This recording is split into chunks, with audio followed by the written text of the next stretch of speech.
And this, of course, comes after weeks of viral videos from a young man YouTuber who was literally creeping around daycares by himself, making claims about fraud that were not there. And then the vice president and the FBI director were retweeting these videos without even verifying if they were true. So we're not accusing people of being xenophobic and racist. They are being xenophobic and racist, including the President of the United States. And I want to say, for one, that I stand with the Somali and the immigrant community standing here today. Well, we just had one of my Democrat colleagues said these are just opinions. You know, are these guys donating money back to Democrats? Yes, they are. I'd like to enter into the record, Mr. Chairman, an article from Breitbart News saying, with the title being Database Searches Show Somali Fraudsters Funding Democrat Politicians. So these aren't opinions. Without objection. There's actually reporting on this. Then are you just hearing from Republicans on this, or are Democrat constituents like, oh my God, I'm struggling to put my kids in school, struggling to make ends meet, and my tax dollars are being robbed by people, and then they're sending it all over the place, and this is complete fraud. What is going on, and why hasn't anything been done about it? I'll give you a personal example. So my family, my in-laws in particular, are politically diverse. A lot of them vote for Democrats, and they're fairly apolitical. They're not like me, all plugged in. And so I kind of use them as a bellwether for what the people are thinking. Across the board, everybody is upset about this fraud. And I'm guessing when you guys bring this up, whether it's to the Waltz administration, whether it's to the AG, the number one thing that comes back at you is you're a racist, you're a white supremacist, or you're an Islamophobe. As we've seen Governor Waltz now trying to answer for these questions, he's doing it at the national level. Do you guys hear the same thing at the state level as well? Yes, absolutely. They always pivot to the divisive, as I stated in my opening statement, it's diversion, right? We're going to talk about personalities. We're going to talk about partisan politics. We're going to find some way to get people yelling at each other rather than looking at the problem. Or, like you've heard my colleagues do on this panel, it's Donald Trump, baby. Yep. It's all about Donald Trump, right? The old pivot. We're not going to talk about what's going on in Somalia and not going to talk about what's going on in Minnesota with this massive fraud scandal. We're going to talk about Donald Trump. With my remaining seconds, can we play the video I have, Mr. Chairman?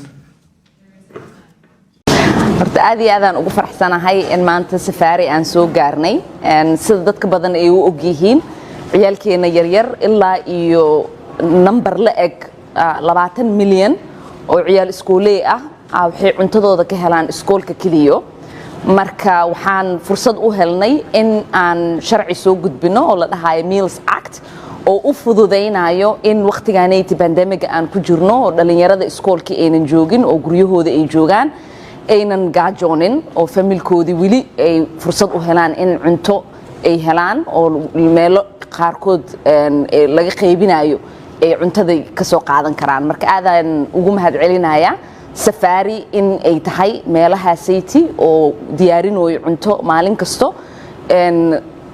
dhalinyarada ciyaalkii iyo familkoodina ku taakuleynaayo cuntada sayti maalintii kaliya safari waxay ay cunto siisaa 2300 oo ciyaal ah iyo familkooda taas waa mid muhiim ah sida aad u ogtihiin dhalinyaro badan gaajo ku nool wadankaanaytii ama familkooda fursad u helin in quraac qada iyo casho ay siiso marka in qadadaasaytii ay meel ka helaan aaday u muhiimsan tahay bishan ramadaanka oo familiyaalkeena badan iyagoo aan shaqo haysanin iyagoo aan taakulayn kale helaynin in aynan ka walwalin ciyaalkooda yaryar sidii ay qada ku siin lahaayeen waa muhiim marka waxaan u mahad celinayaa safariyo kaleete iyo dadka badan oo maalin ilaahay keeno fursad u qaatay in ay u volunteer gareeyaan oo ay taakuleeyaan familiyaalka.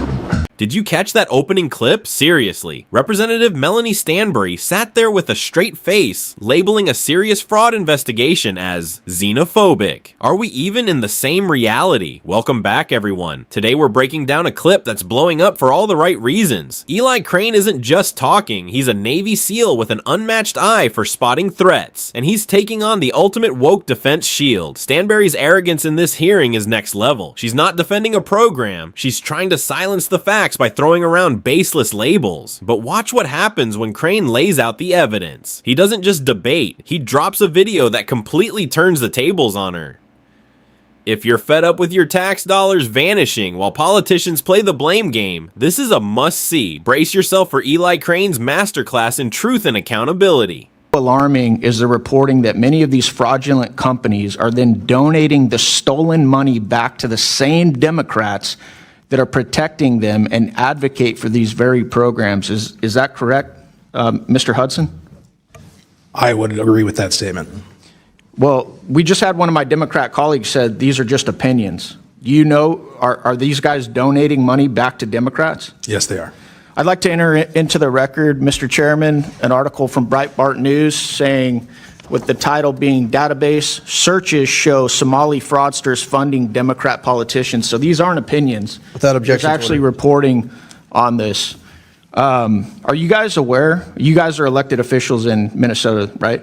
Are you guys aware of the reporting that some of the stolen money is getting funneled back to the Islamic terror group Al-Shabaab in Somalia? Mr. Robbins. Yes, sir. And we have evidence of it going back as far as 2012, where a man was convicted of sending $21,000 to Al-Shabaab. In 2011, 2 Minnesota women were convicted of sending money to different groups. Someone else, we have multiple references of how the Al-Shabaab takes a cut when the money gets to Somalia through the Hawala network. So I think there's ample evidence on this and federal convictions.